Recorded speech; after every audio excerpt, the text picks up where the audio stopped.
Harrison Street had always felt wrong, even before people began disappearing. The narrow road on the city's west side was lined with decaying apartment buildings and flickering street lamps that barely pushed light onto the pavement. Locals avoided it, not because of crime, but because of something far more unsettling, an urban legend whispered under breath: the hollow eyes. A figure that appeared at night, human-shaped yet not human at all, with two empty black sunken pits where eyes should be. Most people dismissed it as another spooky tale meant to keep kids away from dangerous neighborhoods. But everything changed in 2021 when a journalism student named Ryan Keller decided to investigate the legend for a school project and vanished without a trace. What follows is a reconstruction of Ryan's final days, based on the audio logs found on his phone, the notes recovered from his apartment, and statements from the few witnesses who saw him last. Ryan Keller was 20 years old, ambitious, and always chasing stories that nobody else dared to touch. His professor assigned a simple project: document a modern urban legend. While his classmates wrote about overused myths, Ryan wanted something real, something that would catch the professor's attention. Maybe even something he could turn into a documentary. A friend mentioned Harrison Street. "You should look into the hollow eyes thing," he said jokingly. Ryan didn't laugh. That night he sat in his dorm room with the lights dimmed and pressed record on a small audio device. "October 3rd, he said. "I'm looking into the Hollow Eyes legend. Information is scarce. Police reports are incomplete, almost like someone erased parts of them. The earliest mention I found was in 1998, when a man reported someone standing at his door, staring. When police arrived, he was gone. No signs of struggle, only two circles etched into the floor in front of his door." Ryan paused, breathing into the microphone. "This is exactly what I need." 3 days later, he visited Harrison Street for the first time. The moment he stepped onto the pavement, a heaviness settled in the air. It wasn't just fear. Something felt physically off. The lamps glowed a sickly yellow, but the light didn't travel, as if swallowed by the dark. He turned on his phone camera, recording everything. "October 6th, he whispered. "The air is thick. Street lamps aren't illuminating anything. It's like the darkness has weight." He entered a small convenience store. The old man behind the counter barely looked at him. "Do you know anything about the hollow eyes?" Ryan asked. The man froze. "You shouldn't say that name here."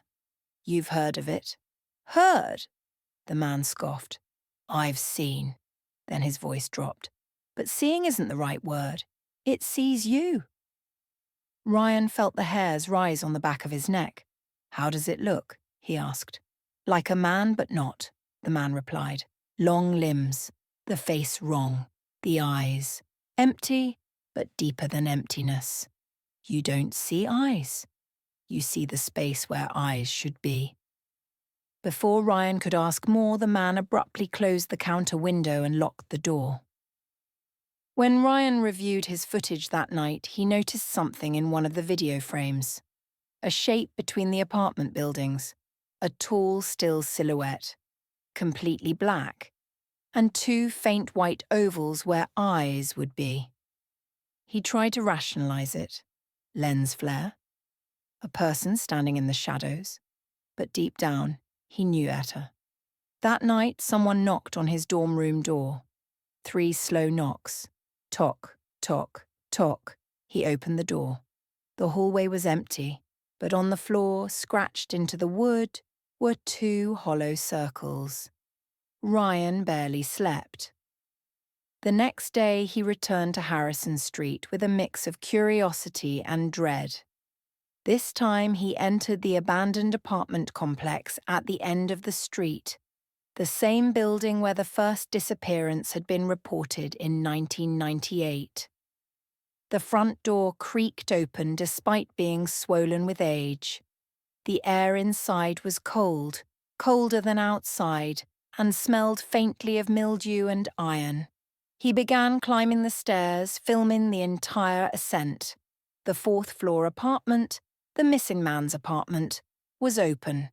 Inside, time seemed frozen. The furniture remained where it had been left 23 years earlier. Dust coated everything except the floor near the door, where footprints were visible, fresh ones, not Ryan's. He whispered shakily into his recorder. "There are footprints. Someone else is here." The walls were covered in drawings, each one of a face, all identical. No pupils, no eyelids, just deep, empty pits where eyes should be.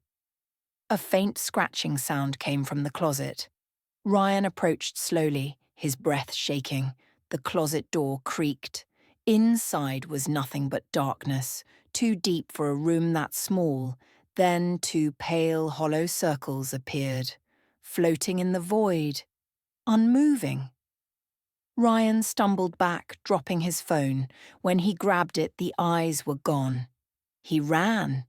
Down the stairs, down the hall, out of the building, into the street. He felt those eyes on him the entire time. At his hotel that night, things got worse. The lights flickered violently. The TV turned on by itself. White static. Hissing. Then the static shifted into an image. Harrison Street. The same silhouette standing under a streetlight, slowly moving toward the camera. Closer, closer. The hollow eyes becoming clearer. Ryan tried to turn the TV off, but it wouldn't respond. He unplugged it from the wall. It stayed on. His recorder activated on its own. A distorted voice whispered, "Ryan, I see you." He ran into the bathroom, shutting the door, pressing his back to it. Something breathed on the other side. The breathing stopped. Then, took, took, took. He didn't open it this time. On October 10th, he tried to leave the city, but every time he turned onto a main road, he found himself back near Harrison Street. GPS malfunctioned. Phones lost signal. It was as if the street had wrapped itself around him. That night, hollow eyes appeared again, this time only a few feet away, standing at the far end of the street. As Ryan looked out from behind a dumpster, the figure was taller than he remembered, limbs thin, stretched unnaturally long, its skin pale like old wax, its eye sockets bottomless, absorbing light. Ryan began recording his final log. "If someone finds this, don't come here, please. It's real. It follows you. It watches you even when you can't see it. The eyes. The eyes aren't eyes. They're holes. Holes that pull you in." The audio ended abruptly. Ryan Keller was never seen again. Police found his phone lying on the ground near the edge of Harrison Street. The screen was cracked, the battery dead. No fingerprints besides his own. On the wall beside it, two perfect hollow circles were carved into the brick. The city closed the street permanently a week later. But some nights, residents claim they still hear slow footsteps echoing from that direction. Others say they feel watched while passing nearby. And a few swear that if you look long enough into the dark, two empty eyes look back,